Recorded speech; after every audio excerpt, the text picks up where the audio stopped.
Assalamu алейкум, ардактуу көрөрмандар. Эфирде иман сабактары көрсөтүүсү. Сиздер менен мен студияда Зарема Жeenалиева.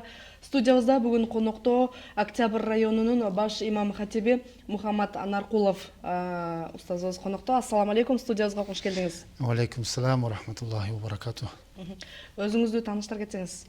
Октябрь район имам хатиби, анан ошол эле учурда бул Борбордук мечитте казият, Бишкек казиятында.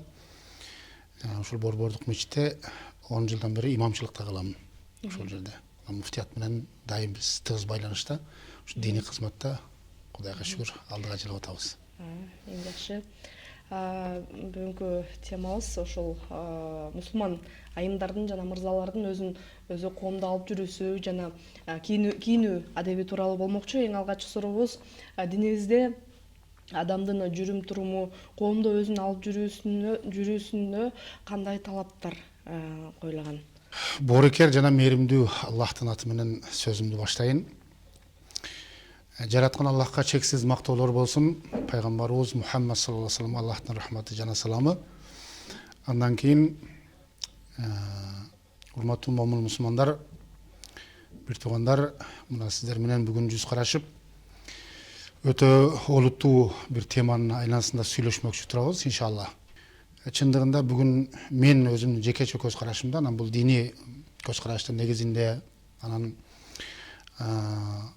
ошол 14 кылымдан бери келаткан биздин динибиз ар бир замандын өзүнүн маданияты менен чогуу турабы? Ар бир замандын өзүнүн прогресс, бул кайсы жагдан болбосун өсүүдө ислам дини дайым эри шаркак болуп келатат. Бүгүн учурда Кудайга шүгүр дешибиз керек. Биздин динибиз эркиндик берилгендиктен, анан жалпы элибизге биринчи маалымат ушул диндин эмне экендигине, деги эле инсандын ким экендигине, инсан Аллахтын алдында кандай бир жоопкерчиликтердин астында экендиктери боюнча бул даават иштери, башка муфтияттын дагы, казияттардын дагы, имамдардын, мусулмандардын жалпы эмгегинин негизинде бизде Кудайга шүгүр исламыбыз өнүктү. Исламыбыз өнүктү дегени көркү өнүктү. Сүрөтү өтө татынакай болду. Мечиттерибиз курулду, туурабы? Медреселерибиз, жүздөгөн медреселерибиз бар. Аларды бүтүп чыккан жыл сайын мисалы үчүн эле канча карыларыбыз бар, канча илимдүүлөрүбүз бүтүп ататтар. Чет элге чыгып дагы окуп келишликке толук эркиндигибиз бар. Бул дегени Кудайга шүгүрчүлүктөр болсун, бизге исламыбыз жетти, бирок исламыбыздын жеткени менен анын сапаты жетпей атат бизгечи. Жалпы ислам жетти, биз маалыматыбызды алдык, бирок ошонун жолунда жашоодо кандай сапаттуу момун мусулман, кандай сапаттуу жашашы керек эле. Эркек аялдар бири-бирине болгон мамилесинде, же жалпы коомчулуктун ичиндеги мамиледе, анан үй бүлөлүк мамиледе, анан биз чындыгында эле бул жашоодо дину ал-муамела деп коюлат да. Негизинен биздин динибиз мамилелешүү негизинде да курулган дин. Дину ан-назафа, дин бул тазалыктын негизинде курулган, дин негизи адеп ахлак негизинде курулган. Мен ушул жерден балким бир нерсе жетишпей аткандыгыны мен мына хадиске байланыштырам да, кээде отуруп алып. Мен жанагы айткандай эле, исламыбыз толук болду, Кудайга шүгүр. Ал эмнеден турат десе, аларды чындыгында эле мында түшүнүктүүрөөк болушлук үчүн айтайлы. Пайгамбар саллаллаху алейхи ва саллям күндөрдүн биринде ушул Хазрат Омардан риваят кылынган хадис айтат да. Хазрат Омар айтат, отурат элек пайгамбарыбыз менен кокусунан эле бир бизге тааныш эмес бир киши биздин жаныбызга баса келди. Анан пайгамбарыбыз саллаллаху алейхи ва саллямдын алдында отурду. Биздин эч кимибиз тааныбадык ал кишини. Анан чачы капкара, ушундай кийимдери апабакай, ушунчалык бир алыс сапардан келгендей эмес көрүнбөйт дейт да. Келип чөгөлөп пайгамбар саллаллаху алейхи ва саллям алдында адеп менен отурду дагы, анан пайгамбарыбыздан суроо баштады.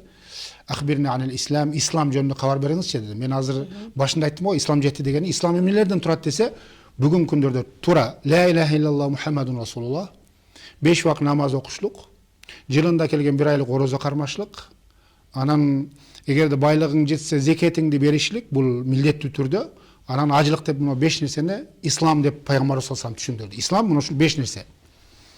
Ал киши ал суроону берген жообун алып туруп, туура айтасың деп туруп, анан кайра эле суроону улантты дагы айтты, анда иман жөнүндө кабар бериңизчи деди. Караңыз да, биздин сырткы көрүнүшүбүз бул ислам менен курчалды да. Эми ички ишенимибиз ал. Анан ал жөнүндө, иман жөнүндө пайгамбар саллаллаху алейхи ва саллям айтат, иман дегени Аллахтын жалгыздыгына ишенүү. Ал эми 99 ысым сыфаты менен толугу менен ушул бардыгына эч кандай кемчиликсиз bir улуу заттын бар экендигине ишенүү. Андан кийин анын периштелерине ишенүү, анын китептерине ишенүү, анын пайгамбарларына ишенүү, кыямат күнүнүн болушулугуна ишенүү, анан жакшылык жамандык тагдыры Аллахтан экендигине ишенүү деди. Бул дегени иман жагына дагы толуктады, караңыз да. Биз сыртыбыздан көрктөлүп атабыз. Эми келип туруп дагы бул ошол суроодун уланысында ахбирни анил ихсан, ихсан жөнүндө кабар бериңизчи деди да. Анан пайгамбар саллаллаху алейхи ва саллям ал жөнүндө дароо эле жооп берди. Ан та'будаллаха кааннака тараху, fa in lam takun tarahu fa innahu yarak. Sen Allah'ты көрүп тургандай ибадат кылышлыгың, сыйынганда Аллахты көрүп тургандай сыйыныштыгың. Эгерде сен аны көрбөсөң дагы ал сени көрүп турат деген деңгээлде бир ишеним менен сыйынышың деди. Мен ушул жерден токтолмокчумун. Караңыздар да, биз жанагы айтылгандай эле исламыбыз толук болду. Иман ишенимде Кудайга шүгүр. Бирок ихсан жетишпей атат бүгүнкү күндөрдө. Себеби бул үчөөсү бири-бирин толуктоочу. Бүгүн биз эң негизги ушул исламды дагы, иманды дагы көркүнө келтире турган. Ошондо улуулар ыззатын көрө турган. Кичүүлөр, улуулар урматын көрө турган, кичүүлөр ыззатын көрө турган. Энелер чындыгында эле бул дүйнөдө өзүнүн сыйы канчалык деңгээлде ислам дининде айтылган, дейле адам заттын көз карашында канчалык деңгээлде айтылса, ошол деңгээлде алар ыззатын көрө турган, урматын көрө турган деңгээлдеги бизде ихсан жетишпей атат. Ихсан эмне десе, адеп ахлак. Адеп ахлак бул биздин жүрүм турумубуз бардыгын камтыйт өзүндөчү. Эң биринчиден биз мисалы үчүн эле бүгүнкү күндөрдө материалисттик көз караштын негизинде материалист болуп калдык деген дагы түшүнүк келет да бардыгына элечи. Биз ушул эле дүйнөнүн баалуулугу менен эле баалап калдык бири-бирибизди, туурабы? Ошол кийими жакшы болсо баалуу адам деп баалайбыз. Анан начарыраак кийип келсе, ал кишиде канча акылмандуулук жатат, ал кишиде канча данышмандуулук жатат. Ал бизге керек эмес ал. Себеби кийими начар болуп атат. Караңыз да, биз мына адеп ахлакты кайсыл жерден жоготуп атабыз. Ошон үчүн жанагы айтылгандай ихсан дегенде ушул Аллахты көрүп тургандай дегени ушул сен кайда жүрсөң дагы, кайда болсоң дагы, жашоодун кандай деңгээлине чыксаң дагы, ошол деңгээлинде сен өзүңдүн адеп ахлагыңды, өзүңдүн чөйрөңө болгон мамилеңди, сен үй бүлөңгө болгон мамилеңди, жалпы жаратылышка болгон мамилеңди, табиатка көз карашыңды дайым мындай айтканда Аллах көрүп турат деген деңгээлдин негизинде башкарууга тийишсиң дейт да, анчы. Башкарууга тийишсиң. Ошондо эгер деле мисалы үчүн эле бир үй бүлөнүн атасы болсо, ошол үй бүлөнүн астындагы жоопкерчилиги, ошол үй бүлөнүн астындагы өзүнүн жүрүм туруму, ошол коомчулуктун ичинде болсо, бир жердин чөйрөсүндө болсо, ошол чөйрөдөгү адамдардын агым менен кошо агып, алар менен ар бири менен тил табышып, туурабы? Бул ислам дини ушундай дин да, мисалы үчүн эле адамдар менен барып туруп эле жолуну мындай айтканда каршысынан чыгып туруп эле тосо турган дин эмес бул.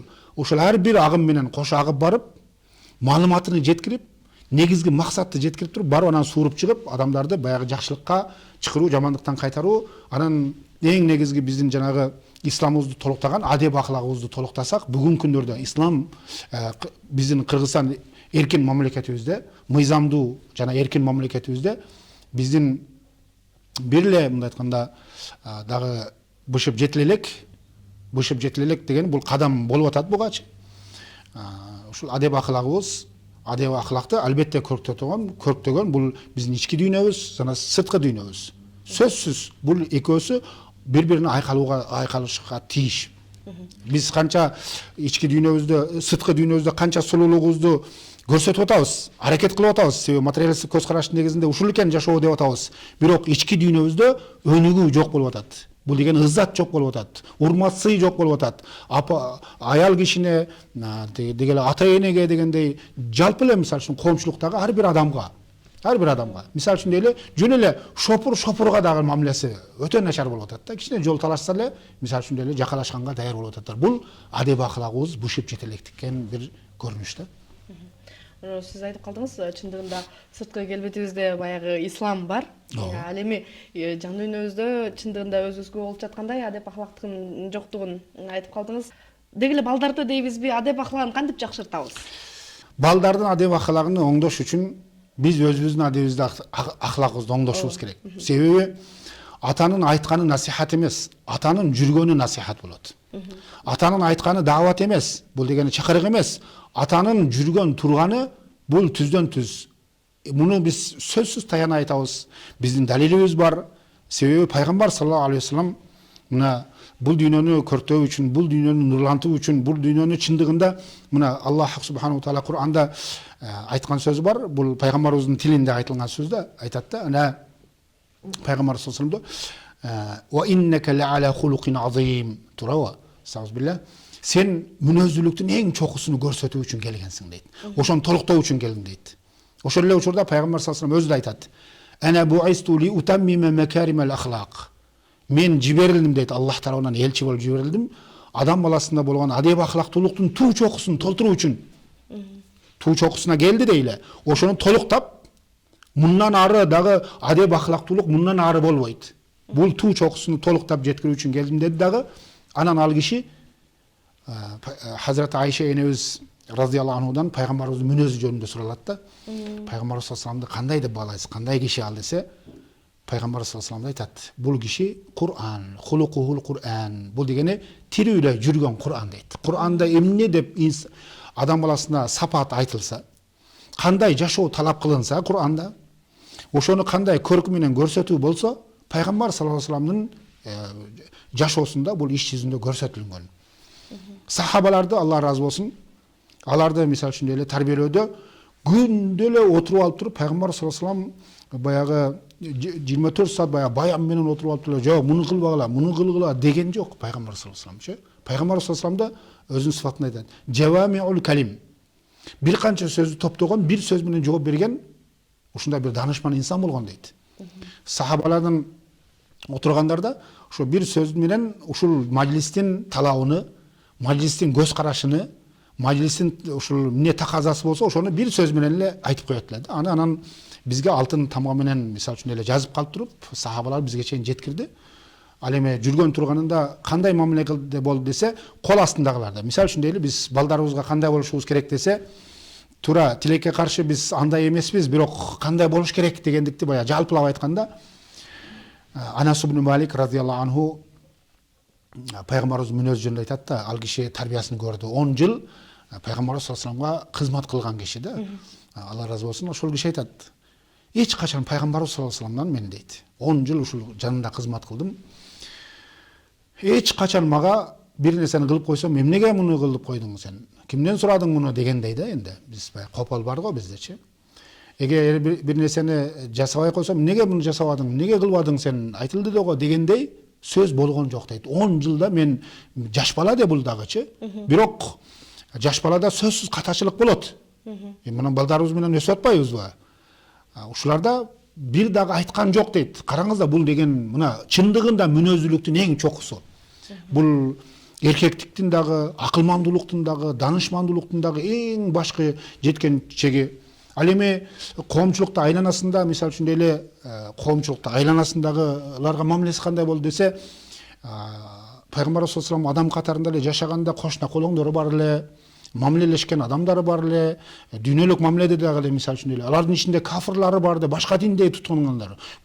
Пайгамбар саллаллаху алейхи вассалам динге чакырып келген, бирок ошол эле учурда башка диндегилер дагы чөйрөлүштү да Пайгамбар саллаллаху алейхи вассалам менен. Ошолор менен болгон мамилеси дагы дүйнөлүк мамиледе андай чынчылдыкты тиги ушул башка диндегилер дагы ушул яһудилер деп коебуз, насранилер деп коебуз.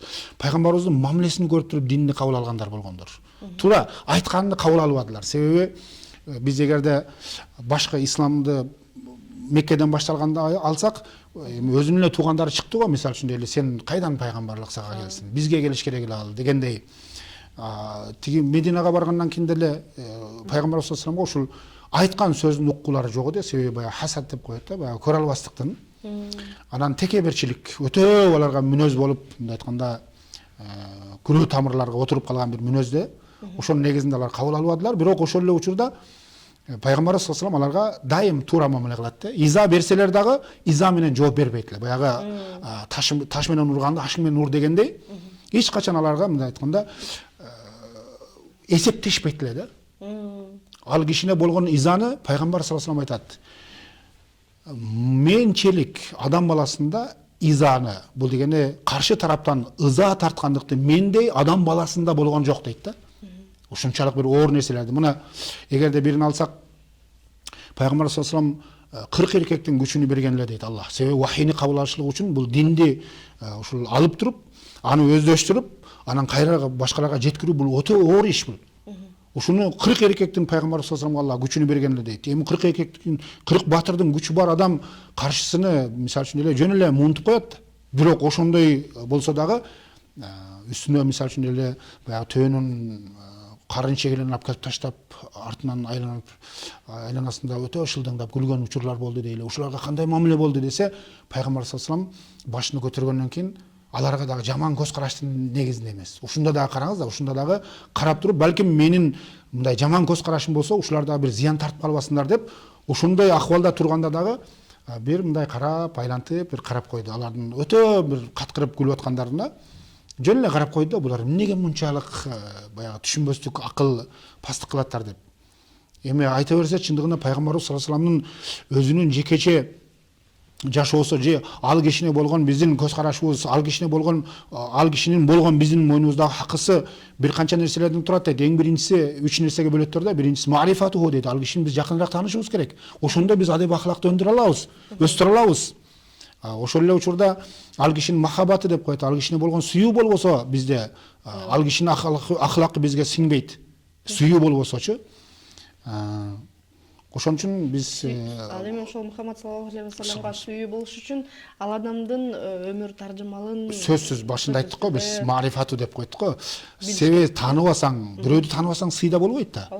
Ал кишини мына азыр том китептер, канча алымдар өмүр, мисалы үчүн өзүнүн өмүрүнө ушул пайгамбардын саллаллаху алейхи вассаламдын Шамаил Мухаммадия деп коет да, пайгамбарыбыздын мүнөзү жөнүндө, ал кишинин түзүлүшү жөнүндө, деги эле ал кишинин ким экендиги жөнүндө өмүрүнө мисалы үчүн эле ушул илимий жолдо мисалы үчүн эле өткөргөн алымдарыбыз бүгүнкү күндөрдө пайгамбар саллаллаху алейхи вассаламды кандай таануу бардыгы көрсөтүлүп турат дейт. Анан ошолорду окугандан кийин пайгамбарыбызга махабат болсо, ошондо анан адеп акылакы бизге сиңип баштайт экен. Эми мен дагы ушул жерде дагы мен жанагы башкы сөзүмө кайталамын. Ихсан ушул жерде дагы маанилүү нерсе. Ихсан ушул жерде да маанилүү нерсе дегени бир гана Аллахты көрүү, Аллах көрүп турат дегенде сөзсүз пайгамбардын ээрчүүгө адам баласында ички дүйнөсү ачык болот экен да. Ошол ихсан Аллахты көрүп тургандай деген сөз мааниси бүткүл жашообузду камтыйт. Энеге болгон мамилеңизде Аллахты көрүп турат. Аллахтын алдында мен бул киши үчүн десеңиз, апаны сыйлайсыз. Коомчулуктун ичине чыкканда, мен коомчулуктун ичинде биримин. Буларды мен мисалы үчүн Аллах тараптан келгенде пайгамбардын бүгүнкү мурасхору катарында жакшылыкка чакыруу, жамандыктан кайтарууга мен милдеттүүмүн десеңиз, ошондо ар бир адамдын сыйын билет экенсиз. Ал диндеги болсун, ал динсиз болсун, кошунаңызды карасаңыз, пайгамбар саллаллаху алейхи вассаламдын жанагы эле нерсени эске тутсаң, ошон үчүн биз ички дүйнөбүздү, сырткы келбетибизге бүгүн канчалык көңүл буруп баштаган болсок, андан зарылыраак деп ойлоймун. Андан зарылыраак биз мына жүрөккө. Себеби пайгамбар саллаллаху алейхи вассалам айтат. Хадисинде мазмунда айтат да, мисалы үчүн эле адам баласынын денесинде бир парча эт бар.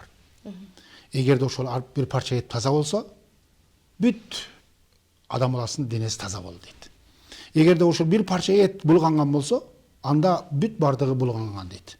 Канча сулуулуктарды көрүп атабыз. Эмне деген коозукту адам баласы өзү каалагандай эле жаралып алган сулуулукка дейт. Бирок пайгамбардын сөзүндө айтат, мына жерде бир парча эт бар дейт. Эгерде ошол бир парча эт тазаланса, бүт дене таза болду дейт. Бүгүн биз материалдык көз караштын негизинде өзүңдү өзүң таза кылып, өзүңдү өзүң алдыга чыгарып алдың, өзүңдү азың даража берип алдың. Жок. Бул жерде эң чоң адашкандыгыбыз ушундан болуп атат дагы. Ушундан анан биз коомчулугубузга мамилебиз туура болбой атат. Ошон үчүн биз коомчулукта жашап атканда, мисалы үчүн ата эненин сыйы ушундан көтөрүлүп кетип атат. Адам өзүн тааныбагандан. Өзүнү качан тааныйт адам баласы? Качан Раббисини, өзүн жаратканын тааныса, жараткандын ким экендигин тааныса, анын алдында бул өзү ким экендигин тааныса, ошондон кийин бул кишинин жаратылышка, адеп акылакка дейбиз, ушул сырткы көркүнү дагы ички көркүнү дагы жасоого адамда умтулуу бир мындай кадам таштоо башталат экен. Биздин кемчилигибиз жүрөктөрүбүздү кайдыгер таштап койдук. Тилде айтып атабыз, кооз айтып атабыз. Ушунчалык жеткиликтүү айтып атабыз, тим эле эми баягы сөзөмөлдүүлүк дейлиди. Бирок ошол сөздөр дилге жеттиби? Ошон үчүн бир алым айткан экен.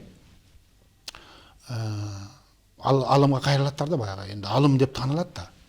Деген экен, устаз бир биздин алдыбызга чыгып, же болбосо мына элге чыгып кичине мындай бир баяндарыңызды айтып бербейсизби десе, тил менен дил бириге албай атат дейт экен да. Тил менен дил бириге албай атат дейт. Себеби мен тилде айткан нерселерим жүрөккө ал таасири жете элек дейт да. 500 жылдык жол экен мына аралыкчы. Дейт. Анан кайра суранаттар, анан ал таква ушундай ихсанда өтө бекем жүрүп отуруп, анан бир күн анан өзү талап кой дейт. Эми мен да айткыла, мен эмне кылайын деди. Ушундай элди мажлиске чакырдылар дагы, анан миңдеген адамдар отурдулар дейт. Ошондо анан кийин айтып аткан сөзү жүрөктөн чыккандыгынын таасири дейт ошол жердечи. Канча таквалуу адамдар ошол жерде сөздүн таасиринен жан бербейт дейт да. Себеби ахиретти ушунчалык көрсөткөндө тилден чыгып аткан нерсе мынул жерден чыгып атты. Бул жерден чыгып аткан нерсе бул Аллах субханаху ва тааланын маканил ма'рифат деп коет. Аллахты чыныгы тааныгандыктын тилинен чыгып аткандыгы канча динсиздер дейт да, мындай динге мындай дагы алысыраак жүргөндөр толугу менен таквачылыкка өттүлөр дейт. Бүгүн биз кооздоп атабыз, бардыгын кооздоп атабыз. Сыртыбызды канча кооздосок, сөзүбүз ошончо кооздолуп атат. Бирок айтылган сөз ушундай эле бир материал болуп калып атат. Туурабы? Диск болуп туруп бир мындай коммерциялык бир эмеге айланып атат. Бирок элге же болбосо таасири жок. Эмнеден десе, өзүбүз таасирленбей атабыз анданчы. Ошон үчүн биздин чакырыгыбыз жанагы башка сөздө, эгер деле биз башкаларга адеп акылак үйрөткүбүз келсе, адеп акылакты биринчиден өзүбүз үйрөнүшүбүз керек. Биз өзүбүздү биларман же болбосо баягы элдин алдына чыккан деп эч качан кадам койбошубуз керек. Мен жалпыга чакырык жасайм да анычы. Эч качан мен алдыга чыккан бирөөмүн дебешибиз керек биз. Биз ар бир амалда эң арттагыларданбыз балким эле. Илимде болсо мен ал илим үйрөнүүчүмүн. Туурабы? Адеп акылакты айтып атканда, адеп акылакты айтып аткан нерсени мен балким өзүм иншалла ушул үй бүлөм менен ушуну ишке ашырамбы деп бүгүн сиздерге бир сунуштап атам дегендей бир кичпелүүлүктүн негизинде айтып баскан турганыбызда дагы ушул нерселердин айланасында анан дагы кайрылып өтөм. Биздин бүгүнкү күндөрдө эң эле мындай айтканда баягы ойлонбой өтө бир кайдыгерликтин баягы тереңине түшүп кеткен нерсебиз, биз ушул коомчулуктун алдындагы өзүбүздүн укук деп коет, өзүбүздүн укугубузду жана алардын укугуну билбегендигибизден туруп атат да. Иншалла ушул нерселерге дагы аракет болуп атат, чындыгында эле болуп атат дейли. Бирок бүгүнгү бир мындай жетишпестик ушул болуп атабы деп дагы ойлойсуң да, себеби мечиттин айланасындагы биз мына жалпы элдин үстүндө жүргөн адам катарында элдин адеп аклагын карап көрсөңүз, мисалы үчүн мечиттин тегерегинде барганда бир аз өзүбүздү контролдойбуз. Себеби караңыз да, баягы ихсан түшүнүккө келди да сизге чейин, Аллахтын алдыга бардыңыз дегендейчи. Анан ошол мечиттин заборунан чыккандан кийин эле бардыгы эле адди, эч кандай эле мындай эч нерсени укпагандай, көрбөгөндөй эле көчөдө мисалы үчүн эле бири менен мен буга чейин деле айтып жүрөм, баягы эсептешкен дейбиз, туурабы? Бир болбос нерсеге жакалашкандар, жүрөктөрдө иман бар бир туугандар ушул дүйнө менен мындай айтканда эсептешүү качан адамдын баалуулугун билгенибизде бул нерсе дагы бир ордуга түшөт деп ойлоймун. Кудай буйрса бунун үчүн эмгектер болуп ататтар, китептер чыгып ататтар, алымдарыбыз айтып ататтар. Бирок ушул алымдарыбыздын айтып аткандарды дагы мен ушул катарында чакырып кетет элем. Элдин алдында адеп акылакта дагы биз эгерде айтканыбыздай алдында турсак, иншалла коомубуз тез аранын ичинде мындан дагы жакшы бир коомчулукка айланат деген толук ишеним бар иншалла. Демек, эң биринчи сырткы келбет эмес, жүрөктөрдү тазалаш керек экен да. Сөз. Эң жакшы ошо динде жүргөн эле агаларыбыз алдамчылыкка баргандары бар да, анан алар кандай логика менен барып атат, же баягы мен намаз окуп, анан ошол күнөөлөрүмдөн кутулуп кетем деген таризде ошондой кылышабы? Бүгүн баягы жалпы коомчулуктун атына жооп бере албайбыз биз негизичи. Бирок сиздин айтканыңыздай эле же жалпылап мындай сүртөн караганда ушундай да болуп атат. Туура мечитке барып атабыз, намаз окуп атабыз, бирок баягы мүнөз деп коет да, баягы урулугу же болбосо ушул өтө мындай кополдугу же дагы башка да эле өзүнү алып жүрүү, коомчулуктун арасында алып жүргөндө өтө бир мындай айтканда bir kopol görünüşte alıp жүрүшүгө эч кандай өзгөрбөгөндүгү муну менен эле токтоп калбаш керек негизичи. Мисалы үчүн эле биз ушун менен эле кээде айтабыз да, мисалы үчүн намаз окугандарды мына сырттан көргөндөр бизди ушинтип баалайтар. Намаз окугандар деле жалган сүйлөп атпайбы? Намаз окугандар деле мына ажыга барып келиптир да, бул жакта сөгүнүп атпайбы дейт да. Анан мен бул жерден кичине мындай адамдын кемчиликтүү жаралгандыгына пайгамбар саллаллаху алейхи вассалам хадисинде айтат. Бардык адам баласы мазмунда айтат да, бардык адам баласы ката кылуучу дейт. Ката кылуучулардын эң жакшысы тооба кылуучулар деп коет да. Бул дегени намаз окуп чыкты, туура мен жанагы айткандай эле мүнөзүбүз өзгөрө элек да, биздики баягы жүрөккө иштей элекпиз алы биз. Ошонун негизинде көргөнүм менен сиз өзүңүздүн намазыңызга барууга же сиздин да ушундай туура жолго барышлыгыңызга бул тоскоолчулук болбосун деп чакырам да, ушул бир туугандардычы аны көрбөңүз. Себеби адамда бир кемчилик болушу мүмкүн. Ал кемчилик эгерде болсо, ошол кишинин жекече өзүнүн табиятында же кулук мүнөзүндө бир кемчилик деп коюңуз, бирок ислам дининде кемчилик жок. Ислам кемчилиги жок. Ислам дини ушу толук келген, толук боюнча толуктукка чакырат, бирок ошол эле өзүнүн баркы, ошол эле өзүнүн орду менен турат. Аны биз бүгүнкү күндөрдө бирөөлөрдүн жамандыгы менен же жалпы баягы коомчулуктагы жамандык менен исламды жокко чыгаруу же аны бир кемсинтүүгө бара албайттар, иншалла бара албайттар. Буга толук ишеним болуш керек. Эми бир кеткен ал кемчилик, ал баягы жекече инсандан болгон кемчилик деп түшүнүшүбүз керек. Ал эми ошондой болсо дагы биз ренжитпешибиз керек баягы намаз окугандарды. Мына намазды окуп атасың, дагы урлугуңду кылып атасың деп туруп эле кайра баягы иза берип, аны менен дагы эме кылбашыбыз керек. Себеби буга пайгамбар саллаллаху алейхи вассаламдын учурунда бир мисал келтирейин. Пайгамбар саллаллаху алейхи вассаламга бир адам жөнүндө ушул урлугунду токтотпогон жөнүндө келеттер да. Я Расулаллах дейт, тиги намазды окуп атат дейт, бирок урлугун да токтотпой атат дегенде тек койгула деди, тек кой. Тийишпегиле. Намазын окуп атабы? Окуп атат. Анда койгула деди. Экинчи кайталап келдилер. Ушунчалык бир изаланып келдилер, ушундай деди. Жок. Намазын окуп атабы деди. Намазын окуп атат деди. Анда койгула деди.